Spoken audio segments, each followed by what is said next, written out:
This video demonstrates how to measure the center coordinates of an external circle using the probe. Locate the approximate center of the outer circle.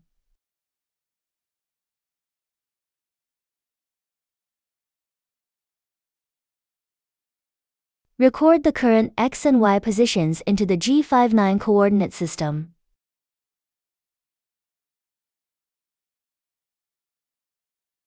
Set the z-value of the reference surface to the G59 coordinate system.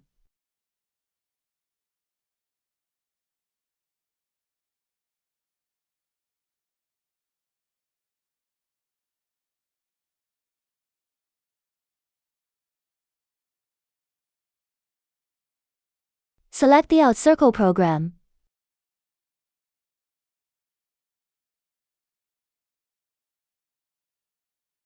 Enter the OutCircle diameter into the program. Enter the z-axis downward travel distance used during measurement into the program. Set the coordinate system number for saving the measurement results, this time using number 4, G57. In automatic mode, load the program and execute it.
You can see that the measurement result has been automatically written into coordinate system number 4G57.